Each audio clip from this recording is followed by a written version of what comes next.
Welcome back प्यारे बच्चों। आइए आज पढ़ते हैं भारत का विस्तार। इससे पहले भारत के भूगोल में हम 2 टॉपिक पढ़ चुके थे। आज भारत के विस्तार की हम बात करेंगे। तो भारत के विस्तार की अगर हम बात करते हैं तो भारतीय विस्तार में हम क्या देखेंगे कि भारत की जो आंतरिक सीमाएं हैं वो किस तरह से बनी हुई है, किस तरह से भारत का आंतरिक क्षेत्रफल होगा, किस तरह से उसकी लंबाई चौड़ाई, उसका क्षेत्रफल या विश्व स्तर पर उसकी जनसंख्या और क्षेत्रफल के आधार पर क्या स्थिति है, उसके बारे में आज हम चर्चा करेंगे।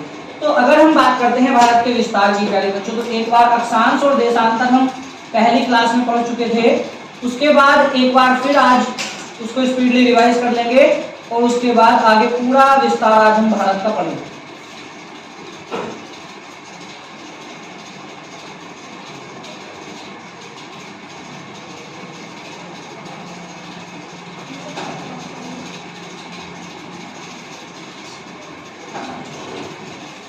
तो सबसे पहले अगर हम बात करते हैं भारत के अक्षांश से विस्तार की, भारत के अक्षांश से विस्तार की सबसे पहले अगर हम बात करते हैं तो दक्षिण में 8 degree 4 minute, 8 degree 4 minute Bharat का जो दक्षिणी हिस्सा है, भारत का जो सबसे दक्षिणी बिंदु जहां से आपका भारत का विस्तार शुरू होता है, अगर वो हम अक्षांश के आधार पर देखते हैं तो 8 डिग्री 4 मिनट से उसकी स्टार्टिंग होती है और 8 डिग्री 4 मिनट से स्टार्टिंग होकर वो कहां पहुंचेगी, 37 डिग्री 6 मिनट। लेकिन आपको बताया गया था कि ये दोनों ही जो है, क्योंकि देशांतर रेखा के ऊपर जितना भी भाग है धरती का वो पूरे का पूरा क्या कहलाता है, उत्तरी ध्रुव, सॉरी उत्तरी गोलार्ध। इसी कारण से ऊपर पड़ने वाली सारी अक्षांश रेखाओं को क्या कहते हैं, उत्तरी अक्षांश। ठीक है, तो 8 डिग्री 4 मिनट भारत का जो विस्तार होगा, भले ही 8 डिग्री 4 मिनट भारत के दक्षिण में है, लेकिन इसको क्या पढ़ेंगे, उत्तर। 8 डिग्री 4 मिनट उत्तर से 37 डिग्री 6 मिनट उत्तर। तो भारत का अक्षांश से विस्तार क्या होगा, 8 डिग्री 4 मिनट से 8 डिग्री 4 मिनट उत्तर से 37 डिग्री 6 मिनट उत्तर। और अगर देशांतरीय विस्तार की हम बात करेंगे, भारत का देशांतरीय विस्तार, देशांतरीय विस्तार, चूंकि अगर हम बात करते हैं, मान ले जाए कि धरती का एक मैप है और इन 2 रेखाओं की, ये आपकी अंतरराष्ट्रीय समय रेखा और ये आपकी भूमध्य रेखा, इन 2 रेखाओं के आधार पर 4 दिशाएं निर्धारित की जाती हैं। अब इसके जो दाईं साइड, ये आपकी अंतरराष्ट्रीय समय रेखा है, इसके दाईं साइड वाला जो हिस्सा है वो पूरब और बाईं वाला पश्चिम कहलाता है। चूंकि भारत जो है वो उत्तर पूर्वी गोलार्ध में स्थित है, तो अगर हम इसके दोनों देशांतरों को देखते हैं तो ये दोनों देशांतर अंतरराष्ट्रीय समय रेखा की किस ओर आए, पूरब में, इसलिए इसको क्या कहा जाएगा, ये दोनों ही पूरब दिशा में कहे जाएंगे। तो इसका जो विस्तार है वो कहां से कहां तक होगा, देशांतरीय विस्तार 68 डिग्री 7 मिनट से 97 डिग्री 25 मिनट। लेकिन ये है 68 डिग्री 7 मिनट, ये है 97 डिग्री 25 मिनट, दोनों ही अंतरराष्ट्रीय समय रेखा के पूरब में है, पूर्वी हिस्से में है, इसलिए ये दोनों क्या होंगे, पूरब में होंगे। 68 डिग्री 7 मिनट पूरब से 97 डिग्री 25 मिनट पूरब। इसको भारत का अकॉर्डिंग पश्चिम नहीं कहेंगे, बल्कि इसको भी क्या कहेंगे, पूरब कहेंगे। इसके बाद अगर हम बात करते हैं भारत के आंतरिक क्षेत्रफल की, ये तो हुआ भारत का अक्षांश और देशांतरीय विस्तार। 68 डिग्री 7 मिनट पूरब से 97 डिग्री 25 मिनट पूरब। अगर हम बात करते हैं भारत के आंतरिक क्षेत्र की, उत्तर की तरफ हम आते हैं तो हम देखते हैं भारत का सबसे उत्तरी बिंदु जो है, भारत का सबसे उत्तरी बिंदु, भारत का सबसे उत्तरी बिंदु क्या कहलाता है, इंदिरा कोल। भारत का सबसे उत्तरी बिंदु क्या है, इंदिरा कोल। और भारत का सबसे दक्षिणी बिंदु जो आपका अंडमान निकोबार द्वीप समूह पर है, इंदिरा पॉइंट, उसका नाम क्या होगा, इंदिरा पॉइंट, या इसी का दूसरा नाम है पिगमिलियन पॉइंट, इंदिरा पॉइंट या पिगमिलियन पॉइंट। इसको क्या कहते हैं, इंदिरा पॉइंट या पिगमिलियन पॉइंट। तो भारत का सबसे उत्तरी बिंदु इंदिरा कोल और सबसे दक्षिणी बिंदु इंदिरा पॉइंट या पिगमिलियन पॉइंट। और अगर बात करते हैं भारत का सबसे पूर्वी बिंदु, ये जो होगा आपका यहाँ होगा आपका पश्चिम, इसमें सॉरी अरुणाचल प्रदेश, और इसका नाम क्या है, वालांगू या किविथु। इसका नाम क्या होगा, वालांगू या किविथु। तो भारत का सबसे पूर्वी बिंदु जो होगा अरुणाचल प्रदेश में वालांगू या किविथु। और अगर हम बात करते हैं भारत का सबसे पश्चिमी बिंदु जो आपका गुजरात में होगा, सरक्रीक या गोरमाता, सरक्रीक या गोरमाता,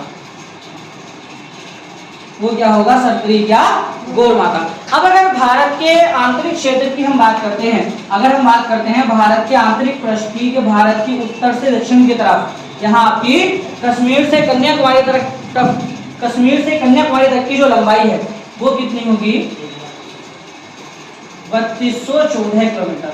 कश्मीर से कन्याकुमारी तक की जो भारत की लंबाई है वो कितनी है, 3214 किलोमीटर। और अगर हम बात करते हैं पूर्व से पश्चिम की तरफ भारत की चौड़ाई की, तो ये कितनी होगी, 2933 किलोमीटर। तो प्यारे बच्चों, अगर हम बात करते हैं भारत की उत्तर से दक्षिण की ओर लंबाई की, तो कितनी होगी, 3214 किलोमीटर। और अगर बात करते हैं पूर्व से पश्चिम की ओर लंबाई, तो कितनी होगी, 2933 किलोमीटर। अब अगर बात करते हैं भारत का आकार कैसा है, कई बार एग्जाम में क्वेश्चन पूछा गया है कि भारत का आकार कैसा है। और भारत के आकार की हम बात करते हैं तो देखेंगे कि यहाँ जो है देखो अलग अलग 4 कोने के रूप में भारत बाहर की तरफ बिखरा हुआ है।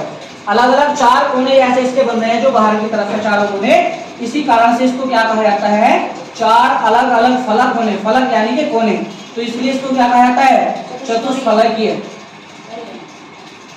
भारत का जो आकार है वो कैसा है, चतुष्फलकीय या चतुष्कोणीय, चतुष्फलकीय या चतुष्कोणीय।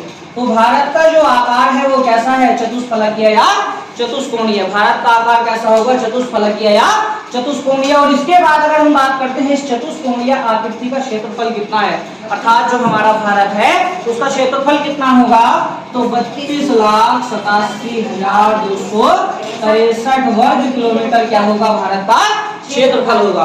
32,87,263 वर्ग किलोमीटर भारत का क्षेत्रफल होगा। और इस क्षेत्रफल के बाद अगर हम बात करते हैं भारत के राज्यों की, तो भारत के अंदर कितने राज्य हैं, वर्तमान राज्यों की अगर हम बात करेंगे तो 28 राज्य और 8 केंद्र शासित प्रदेश। 28 राज्य और 8 केंद्र शासित प्रदेश। तो इसके अंदर 28 राज्य और केंद्र शासित 8 केंद्र शासित प्रदेश वर्तमान में आते हैं। इसके बाद अगर हम बात करते हैं कि भारत की जो बाह्य आकृति है, यानी कि भारत की जो सीमाएं हैं वो किस तरह से अन्य देशों के साथ लगती हैं, तो उसके लिए हमें पता होना चाहिए कि भारत के कुल कितने पड़ोसी देश हैं, कितने जलीय पड़ोसी देश हैं, कितने स्थलीय पड़ोसी देश हैं। तो भारत के अगर हम कुल पड़ोसी देशों की बात करते हैं तो भारत के कुल कितने पड़ोसी देश होंगे प्यारे बच्चों, 9। भारत के कुल कितने पड़ोसी देश होंगे, 9। और 2 आपके जलीय पड़ोसी देश हैं इसमें, और 7 स्थलीय हैं। इसमें 7 स्थलीय और 2 जलीय पड़ोसी देश हैं। जलीय कौन कौन से हैं, एक आपका श्रीलंका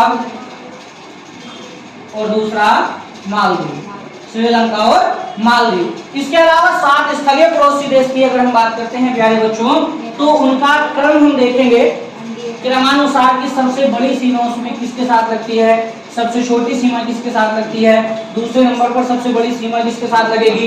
तो उस पूरे के विस्तार की अगर हम बात करेंगे तो वो क्या होगा कि मेरा बचपन से MBA करने का मन था। ठीक है, तो सबसे लंबी सीमा जो है यहाँ हम देखेंगे भारत के 7 स्थलीय पड़ोसी देश, जिनमें सबसे लंबी सीमा और सबसे छोटी सीमा या 7 के 7 पड़ोसी देश कौन कौन से हैं। तो उसके लिए हमारे पास एक ट्रिक है, मेरा बचपन से MBA करने का मन था। तो बी से होगा आपका सबसे पहले बांग्लादेश। तो भारत की सबसे लंबी सीमा किसके साथ लगती है प्यारे बच्चों, बांग्लादेश के। उसके बाद C for चाइना, उसके बाद P for Pakistan, Nepal, Myanmar, फिर आपका भूटान और अफगानिस्तान। ये 7 भारत के स्थलीय पड़ोसी देश हैं, जिसमें सबसे लंबी सीमा बांग्लादेश, उसके बाद चीन, पाकिस्तान, नेपाल, म्यांमार, भूटान और सबसे छोटी सीमा अफगानिस्तान के साथ लगती है प्यारे बच्चों। इसके बाद अगर हम बात करते हैं कि किस राज्य के साथ, अब ये देश जो है भारत के जो पड़ोसी देश हैं ये है कहाँ पर, तो यहाँ अगर हम बात करते हैं दक्षिण पूर्व में, तो इस तरफ क्या है आपकी श्रीलंका। हम बात करते हैं लक्षद्वीप के साथ सीमा बनाता हुआ यहाँ कौन सा देश होगा, मालदीव। और यहाँ अगर हम बात करते हैं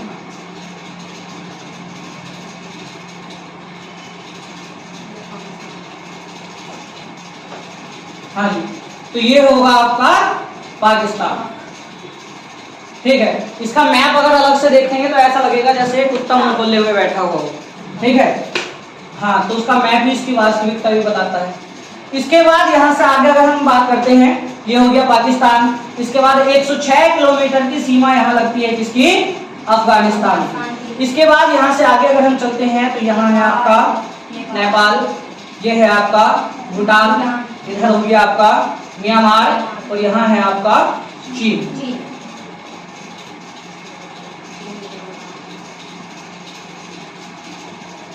ठीक है,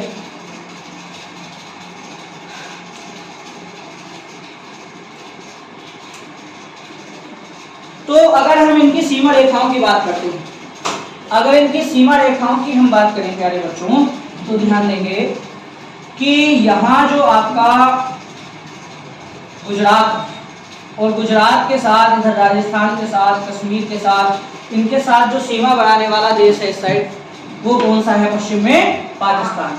इनके साथ सीमा बनाने वाला देश कौन सा है? पाकिस्तान। तो पाकिस्तान की अगर हम बात करते हैं तो भारत और पाकिस्तान की सीमा रेखा की अगर हम बात करें तो भारत और पाकिस्तान की जो सीमा रेखा है वो क्या कहलाती है? Red Cliff. भारत और पाकिस्तान की सीमा रेखा क्या कहलाती है? Red Cliff. इसके बाद अगर हम बात करेंगे भारत और अफगानिस्तान की सीमा रेखा, भारत और अफगानिस्तान, तो इसकी सीमा रेखा कहलाती है डूरंड रेखा। ये सीमा रेखा क्या कहलाती है? डूरंड रेखा। अगर हम बात करते हैं वर्तमान की, वो हिस्सा जिसके साथ अफगानिस्तान की सीमा लगती है कश्मीर के, वो वाला हिस्सा जो है आपका वर्तमान पीओके में पड़ता है, अर्थात पाकिस्तान ऑक्यूपाई कश्मीर, मतलब पाक अधिकृत कश्मीर के साथ वो 106 किलोमीटर की सीमा अफगानिस्तान बनाता है। तो इसी कारण से, चूंकि ये जो पीओके वाला हिस्सा है जो कश्मीर का, जो हिस्सा पाक अधिकृत है, अब वो पाक अधिकृत में है, इसलिए उसको अगर हम ऐसा मानते हैं चूंकि पाक अधिकृत है तो इसको, इस सीमा को भारत के साथ नहीं माना जाता, इस सीमा को माना जाता है पाकिस्तान के साथ। तो अगर क्वेश्चन वो पूछता है भारत और अफगानिस्तान के साथ सीमा, तब भी डूरंड रेखा, और पाकिस्तान और अफगानिस्तान की सीमा रेखा, तब भी डूरंड रेखा। ठीक है, इसी क्वेश्चन को क्या कर लेता है कभी कभी एग्जामिनर, इसको पाकिस्तान और अफगानिस्तान के साथ सीमा मानकर क्वेश्चन बना देते हैं। ठीक है, तब भी वो क्या होगा? डूरंड रेखा। इसके बाद अगर हम बात करते हैं भारत और बांग्लादेश की सीमा रेखा की, भारत और बांग्लादेश की सीमा रेखा की बात करेंगे तो इसको क्या कहेंगे? शून्य रेखा। भारत और बांग्लादेश की सीमा रेखा क्या कहलाती है? शून्य रेखा। ठीक है, और अगर बात करते हैं कि कौन सी नदी, ये क्वेश्चन काफी इंपॉर्टेंट है कि कौन सी नदी भारत और बांग्लादेश की सीमा रेखा बनाती है, तो कौन सी नदी भारत और बांग्लादेश की सीमा बनाती है? तीस्ता नदी, तीस्ता।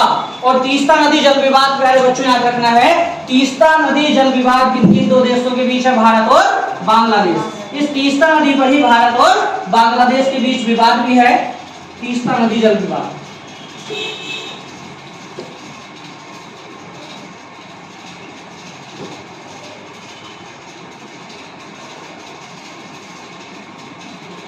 इसके बाद अगर हम बात करते हैं भारत के क्षेत्रफल की विश्व के सापेक्ष, अगर विश्व स्थिति पर हम देखते हैं भारत की स्थिति या फिर जनसंख्या के आधार पर भारत की स्थिति हम देखते हैं, तो सबसे पहली बात कि जनसंख्या की दृष्टि से भारत का विश्व में कौन सा स्थान है? तो दूसरा। लेकिन पहला स्थान किसका है? चीन का। पहला स्थान किसका है? चीन का। तो जनसंख्या की दृष्टि से पहला स्थान चीन का, जबकि दूसरा स्थान किसका होगा? भारत का। लेकिन अमेरिका की एक रिपोर्ट के अनुसार क्या है कि भारत 2024 तक दुनिया का सबसे बड़ा जनसंख्या वाला राष्ट्र बनने वाला है।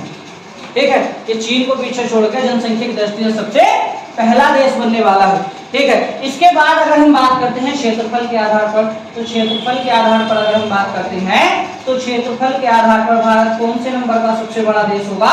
7वें नंबर के। लेकिन अब क्वेश्चन यहाँ ये भी पूछ लिया जाता है कि अगर भारत 7वें नंबर का सबसे बड़ा देश है तो इससे पहले नंबर पर कौन कौन से देश आते हैं? ठीक है, तो सबसे पहले अगर हम बात करेंगे क्षेत्रफल की दृष्टि से, इससे पहले 6 और देशों की बात करेंगे, तो क्षेत्रफल की दृष्टि से भारत से बड़े 6 देश, तो 6 इससे बड़े देश कौन कौन से होंगे? रुक चीन, अब भारत, रूस, कनाडा, चीन, अमेरिका, ब्राजील, ऑस्ट्रेलिया और 7वें नंबर का सबसे बड़ा देश होगा भारत। तो क्षेत्रफल की अगर बात करते हैं तो सबसे बड़ा देश क्षेत्रफल की दृष्टि से कौन सा होगा? रूस, उसके बाद कनाडा, तीसरे नंबर चीन, fourth number America, fifth number Brazil, six number Australia और उसके बाद भारत। तो इस तरह से विश्व का 7वें नंबर का क्षेत्रफल के आधार पर सबसे बड़ा देश कौन होगा? भारत। इसके बाद अगर हम बात करते हैं भारत की समुद्री तटों की, इसके बाद भारत के समुद्री क्षेत्रों की अगर हम बात करते हैं तो भारत की कुल समुद्री सीमा जो है, जो आपकी भारत की कुल तटीय सीमा है, इसमें दो तरह से क्वेश्चन पूछा जाता है। अगर हम बात करते हैं केवल भारत की तटीय सीमा, तो भारत की तटीय सीमा कितनी कही जाती है? 6100 किलोमीटर। भारत की तटीय सीमा कितनी कही जाती है? 6100 किलोमीटर। लेकिन अगर हम बात करें द्वीपों सहित भारत की कुल तटीय सीमा, क्वेश्चन हो कि द्वीपों सहित भारत की कुल तटीय सीमा कितनी है, अर्थात यहाँ जो है आपका लक्षद्वीप, इधर जो है अंडमान निकोबार द्वीप समूह, इनकी भी अगर हम सीमाएं लगा लेते हैं, ठीक है, अगर इनकी सीमाओं को भी लगा लिया जाए, यानी कि द्वीपों सहित भारत की कुल तटीय सीमा अगर क्वेश्चन पूछाता है तो कितनी होगी? 7516.6 किलोमीटर, 7516.6 किलोमीटर। अगर हम बात करते हैं भारत के कुल कितने राज्य समुद्र के साथ सीमा बनाते हैं तो कितने होंगे? 9। भारत के कुल कितने राज्य सीमा बनाएंगे समुद्र के साथ? 9, जिसमें सबसे पहला होगा आपका गुजरात, दूसरा होगा आपका महाराष्ट्र, फिर होगा आपका कर्नाटक, नंबर 4 आपका गोवा और उसके बाद 5वां केरल, यहाँ होगा 6वां तमिलनाडु और उसके बाद 7वां होगा आंध्र प्रदेश, 8वां होगा आपका उड़ीसा और 9वां होगा पश्चिम बंगाल। तो भारत के जो 9 आपके समुद्री सीमा से लगने वाले राज्य हैं वो इस प्रकार होंगे, ठीक है। इसके बाद अगर हम बात करते हैं कि सबसे लंबी जलीय सीमा किसके साथ लगती है, भारत की सबसे लंबी जलीय सीमा किसके साथ लगेगी प्यारे बच्चों? तो वो किसके साथ होगी? गुजरात के। सबसे लंबी सीमा किसके साथ लगेगी? गुजरात के। और अगर बात करते हैं कि प्रायद्वीपीय भारत की सबसे लंबी सीमा किसके साथ लगती है, तो आंध्र प्रदेश। प्रायद्वीपीय भारत की सबसे लंबी सीमा जो समुद्री सीमा है वो किस राज्य के साथ लगती है? तो आंध्र प्रदेश के। जबकि अगर हम बात करेंगे कि संपूर्ण भारत में 9 राज्य हैं जो भारत के साथ समुद्री सीमा बनाते हैं, ठीक है, मतलब समुद्र के भारत के 9 राज्य हैं जो समुद्र के साथ समुद्री सीमा बनाते हैं, उनमें सबसे बड़ी समुद्री सीमा गुजरात की है और दूसरे नंबर पर सबसे बड़ी सीमा किसकी होगी? आंध्र प्रदेश की। लेकिन अगर बात करते हैं प्रायद्वीपीय भारत दक्षिण भारत के कौन से राज्य की सीमा सबसे बड़ी है समुद्री सीमा, तो वो कौन सा होगा? आंध्र प्रदेश। और सबसे छोटी सीमा किसके साथ लगेगी? गोवा। सबसे छोटी सीमा किसके साथ लगेगी? गोवा में। इसके बाद अगर हम बात करते हैं तटों की, अगर हम भारतीय तटों की बात करें तो प्यारे बच्चों बहुत ही इंपोर्टेंट क्वेश्चन यहाँ से बनता है आपका तट के माध्यम से। अगर हम बात करते हैं केरल से गोवा तक का तट, केरल से गोवा तक के तट की अगर हम बात करते हैं तो इस तट का नाम होगा मालाबार। केरल से गोवा तक का तट क्या होगा? मालाबार तट। और अगर हम बात करते हैं गोवा से मंगलोर तक, गोवा से मंगलोर तक का तट जो होगा वो क्या कहलाएगा? केंद्रा तट। गोवा से मंगलोर तक का तट केंद्रा तट। और अगर हम बात करेंगे मंगलोर से दमन और दीव तक के तट, मंगलोर से दमन दीव तक के तट की अगर हम बात करते हैं तो ये कहलाता है आपका कोंकण तट। इसको क्या कहते हैं? कोंकण तट। और अगर दमन दीव से हम बात करते हैं यहाँ गुजरात तक के तट की, तो ये क्या कहलाता है आपका? काठियावाड़ तट। यहाँ आपका दमन दीव से लेकर कच्छ के रण तक, दमन दीव से कच्छ के रण तक का जो तट है वो क्या कहलाएगा? काठियावाड़ तट। काठियावाड़ तट। इसके बाद अगर बात करते हैं भारत के पूर्वी तटों की, तो अगर हम बात करते हैं यहाँ तमिलनाडु से उड़ीसा तक का तट, तो ये क्या कहलाता है प्यारे बच्चों? कोरोमंडल तट। एग्जाम में सबसे ज्यादा पूछा जाने वाला तट है कोरोमंडल तट। तो ये तमिलनाडु से आपका उड़ीसा तक। और अगर बात करेंगे उड़ीसा से पश्चिम बंगाल तक का तट, तो ये क्या कहलाता है? उत्कल तट। इसको क्या बोलते हैं? उत्कल तट। उत्कल तट। तो राष्ट्रगान में आने वाला द्रविड़ उत्कल वंग, वो जो उत्कल है वो यही तट है, वो उत्कल डिनोट करता है इसी उत्कल तट को। ठीक है, तो अगर हम बात करते हैं तटों की, तो तट ये आपके ध्यान रखने में बहुत ही इंपॉर्टेंट पॉइंट है ये, जो आपके एग्जाम में पूछे जाते हैं। ठीक है, एक बार फिर ध्यान देंगे, यहाँ केरल से गोवा तक का तट क्या कहलाता है? मालाबार तट। और गोवा से मंगलोर तक का तट केंद्रा तट। और मंगलोर से दमन द्वीप तक का तट कोंकण तट। और दमन द्वीप से कच्छ के रण तक का जो तट है वो कहलाएगा काठियावाड़ का तट। अगर हम बात करेंगे तमिलनाडु से उड़ीसा तक की, तो कहलाएगा कोरोमंडल तट। और उड़ीसा से पश्चिम बंगाल तक का तट क्या कहलाता है? उत्कल तट। ठीक है, इसके अलावा अगर हम बात करते हैं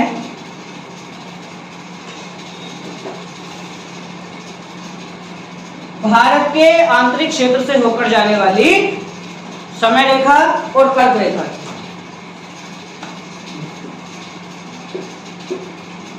भारत के बिल्कुल बीचों बीच से होकर जाने वाली जो रेखा है उसको क्या कहा जाता है प्यारे बच्चों? कर्क रेखा। भारत के बिल्कुल बीचों बीच से होकर जाने वाली जो आपकी अक्षांश रेखा है उसको क्या कहते हैं? कर्क रेखा। और कर्क रेखा जो है वो 23.5 डिग्री उत्तरी गोलार्ध में पड़ती है।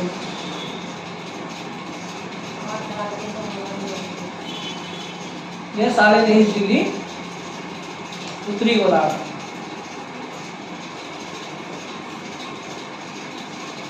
ठीक है, तो भारत के लगभग बीचों बीच से जाने वाली जो आपकी अक्षांश रेखा उसको क्या कहते हैं? कर्क रेखा। अब अगर बात करें कि कर्क रेखा भारत के कितने राज्यों से होकर गुजरती है, तो कर्क रेखा भारत के 8 राज्यों से होकर गुजरती है। और वे 8 राज्य कौन से होंगे?